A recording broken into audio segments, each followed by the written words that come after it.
Good evening, everyone. Parts of West Texas picking up debris after high winds caused destruction and sadly left some homeless. The National Weather Service still not calling it a tornado.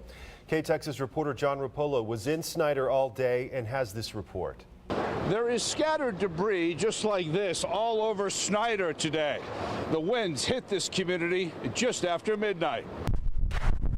At a trailer park just outside the Snyder city limits, an RV turned on its side. And just feet away, a Good Samaritan cleans up 74-year-old Donna Wallace's yard. Her trailer roof was ripped off. Her home was all she had. We're lost. We don't know what to do.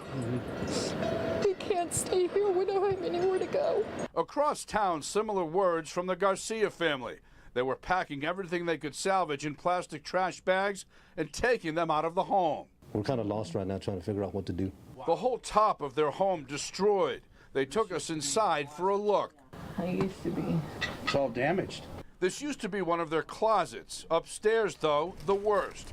The bedroom where their 3 daughters were sleeping, blown apart. A roof from a building blew into the home. A miracle the children were not hurt. We're going to get out of this house and try to find a place to stay. The winds, according to the fire department, reached in excess of 70 miles per hour, smashing windshields, debris everywhere. Residents picking up their yards, a roof of a business ripped off, this church, the shingles coming free. The winds tore through town.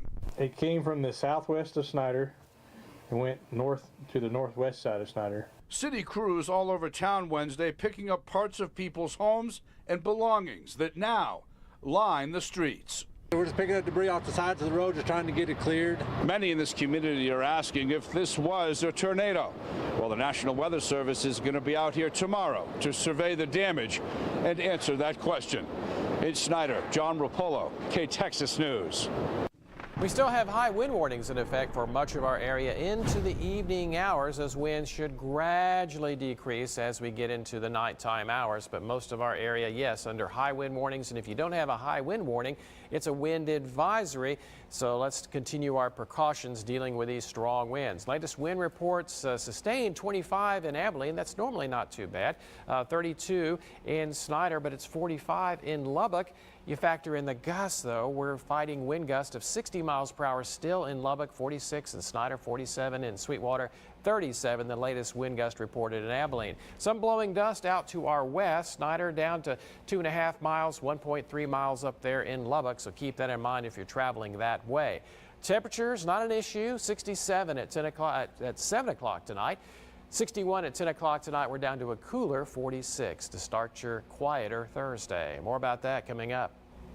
Hopefully much quieter. Thank you, Mark. Well, the high winds causing dangerous driving conditions out there. This 18-wheeler was blown over on its side while traveling on Highway 84 East, not far from Hermely. Some drivers not realizing how strong those winds were today. The truck was blocking a lane on the highway at one point.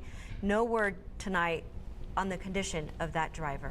And on the other side of the big country, southeast of Abilene, Zephyr also seeing major damage. And KTexas reporter Courtney Brown traveled to Brown County and shows us what happened overnight there. Strong winds last night here in Zephyr caused severe damage in this town, like this house right behind me that was flipped. I heard something crashing over here, something breaking. My back door flew open. We were trying to get that shut. Leaving the town to clean up the aftermath of a possible tornado, including a home which was destroyed. It was on these blocks. I mean, it picked it up. It's flipped and it's turned. The National Weather Service surveyed the town Wednesday afternoon and says the damage was from a tornado with high winds. Preliminary, an assessment, probably over 80 miles an hour, 70, 80 miles an hour at least. And just down the road, a couple miles, the front of Old Petty's grocery store has a huge hole in it, leaving bricks covering the sidewalk. This building here is a landmark of Zephyr. It's been here forever and ever and ever. Sad deal to see it go. The roof was also torn off and landed in another business called Keeler's Corner, which also saw damage from the storm. All that metal roof, which is laying back over here, y'all seen, onto the fence over here and up into the Highline wires, and then it had broken one of the electric poles back there. Workers were also putting up power lines that fell overnight, leaving more than 130 customers without power. I heard trees crumbling and crashing. Everything on my back porch was just bouncing everywhere. Right now, residents are cleaning up the mess from the severe storms last night. In Zephyr, Courtney Brown, KTexas News.